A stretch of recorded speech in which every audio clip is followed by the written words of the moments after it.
Ignition sequence starts.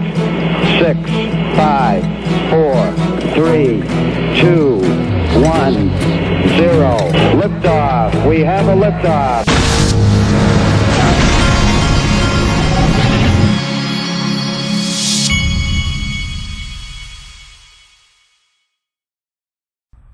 Hey everybody, this is the Digital Asset Investor, and if you don't know, the most common comment that I get, like when I went to XRP Las Vegas, the most common thing that people say to me when I first meet them, and this is kind of a lesson in life. Here we are talking about crypto, but the most common thing that everybody that walks up to me says is that I love it when you talk about your son's baseball. And I think that's because with any kind of platform like this, people that connect with you on a personal level and the type of things that they are dealing with in their lives, that's the things that really make it interesting to listen to people, because we're all human. We all have problems. We all have things that we're going through. We all have, not all, but a lot of us have kids and family and different things. And so that's kind of what makes things interesting. Sprinkle in some crypto and we all have something in common here. So I bring that up to say that this weekend was my son's now a senior in high school. Many of you have listened all along the way to him in baseball.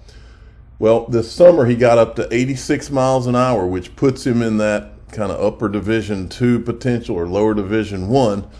And then he went, and this weekend was the first travel ball. So he was coming off of an arm injury, not a big deal, like he had to take a month off. So now he's got to build that speed back up. So he started first game yesterday, and he was able to get up to about, I think, 84. So he was in that 82 to 84 range yesterday, which is a great start to the fall. That kind of means that the projection would be that by November he could be up as high as 87, 88, 89 even. I'd say in the next 2 or 3 tournaments we'll probably be in that 84 to 86 again, where he was getting there, and that would, so some coaches should start watching. So that's the baseball update. All right, check this out. This is from, wait, I didn't mean to start there. I was going to start here. This guy, XRP Avengers, he says, what's the minimum price you're willing to sell your XRP at? 5, 10, 50, 100, 500, 1,000. This is an interesting conversation I'm sure that all of us have had, and I've had it with many people. And I'll tell you, most of the people that I know that have been here for a while, and right now I'm opening up a peppermint here. I love peppermints, by the way. Most of the people the veterans that I talk to that have been here for a while, they have a plan to unload maybe a small, not a huge portion, but let's say 10 to 20% of their XRP holdings in the $10 to $20 range and pay off all their debt. That's kind of that would be a pretty smart thing. But most of them that have been here for a while also believe in things $50 and beyond, at least into this range. Now this could get the crypto police on you if you go into this range, but if we just stick here, most of the people that I know say they would hold at least 30 to 70% of what they've got for waiting for at least the $50 type range. I just thought that every once in a while that's worthy of bringing up. Mortgage applications to buy a house are now lower than back during the post-real estate recession during the period of 2009 to 2015. This is the next shoe to drop, folks. Real estate. It's the only one that hasn't imploded yet. Just sit back, strap in, and watch. Now, Ian Ben says, I'm still in that view, and so is the digital asset investor. This idea of XLM and XRP, not necessarily being in an SDR basket, but at least bridging. And I've always thought of XLM as maybe retail, XRP as wholesale. Watch this. Are the world reserve currency. Easy transition. They've talked about. What about World Reserve Bridge? Having a retail SDR, which you and I would actually have access to, as well as a wholesale SDR, which is what governments and banks would have access to. So you're under the impression a wholesale SDR. I said World Reserve Bridge. I'm writing these down. These are thumbnails. And she just said, chewing my peppermint. Is what governments and banks would have access to. So you're under the impression. Wait a minute. Back to here.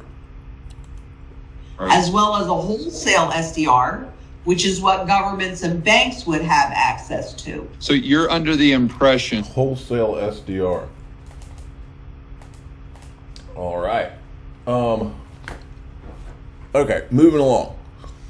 James Wallace did a crypto in 1 minute. Watch this. Hang on a minute. That He's wasn't a from minute. Ripple. That was a trick. Was it a minute? Hi, my name is James Wallace, and this is Crypto in a Minute. This is a question I get asked all the time. It's the most important question when it comes to CBDC. Basically, there are three broad categories. There are wholesale CBDCs, which is really what banks will use to exchange money between themselves. There are retail CBDCs that will be used by consumers, for example, an alternative to cash. And then there are cross-border CBDCs where people can exchange money, send money around the world using CBDC. The one that I think most people are interested in is the retail CBDC. So let me expand upon that a little. One very popular use case is an alternative to cash. You have your wallet today. In the future, you'll have a digital wallet. You'll be able to do all the things you can do with cash, but most excitingly, there'll be many, many more things that you can do over and above what you can do with cash today. Also, financial inclusion is one of the big topics, and that's actually true around the world, where people with relatively low incomes do not get served well by the traditional banking environment.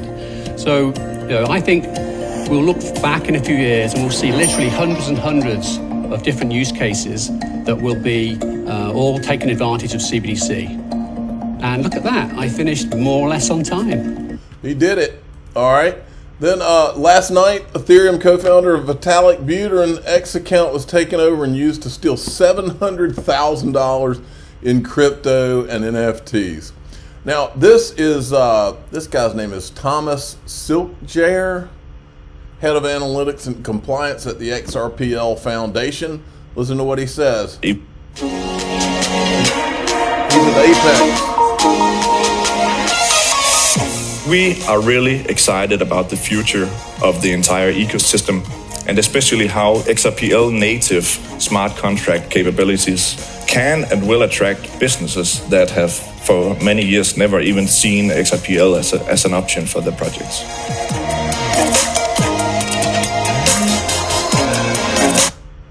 Very interesting. Then Jungle Inc. had added, I'm glad to have him back. His Twitter feed was taken over, and I guess he got a new one recently.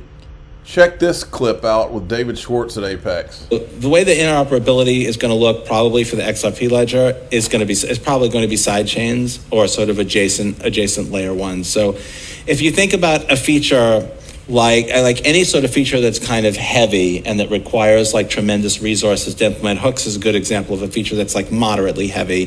There's costs associated with adopting it on the main chain. There's benefits too, but there's also costs. And there are going to be features that are good and that people will want, where the costs associated with implementing it on main chain are going to mean that that's not going to be doable. And the other thing that you have is whatever capability the main chain has, however many transactions per second it can handle, there will be people who want more transactions than that for some use case. There'll be some use case that requires some very, very high number of transactions. There may be somebody who wants to issue millions of NFTs. And their use case may be very important to them, and the rest of us may not care about it. It doesn't make sense to put it on main chain. But we don't want to exclude that person from the ecosystem, because there would be no reason. There'd be no reason to say no to someone who wants to build something that adds value to the ecosystem. It just can't go on the main chain.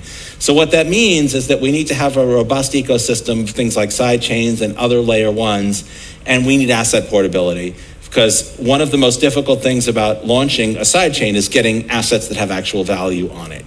And so there's a proposal for bridge support on the XRP ledger, which will help to bridge assets to the XRP ledger. And that way, when you develop some new technology, and you want to prove that it works. So let's say you came up with some new idea for the XRP ledger to do, crypto collateralized stable coins or something. It doesn't matter. Or maybe some new form of smart contracts or some other DeFi thing that nobody else thought of. And you propose it to the XRP ledger. The burden that you have is convincing people that the resource consumption won't be burdensome, that it won't destabilize the network, that it doesn't have a bug in it that allows funds to be stolen. One of the best ways to prove that is to actually deploy the technology live with real money and show it working. Say, look, here you go. We've got this chain on which it's running, and what's a how is going to do for hooks. You say, look, it's working.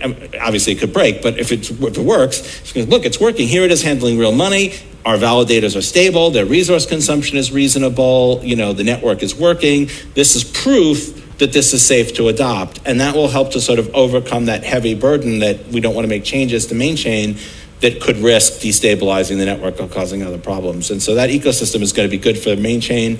It's going to be good for developers who want to build on a side chain. And it gives you immediate horizontal scalability. Anytime you have another layer one or another chain, however many transactions it has, that is at zero cost to mainnet.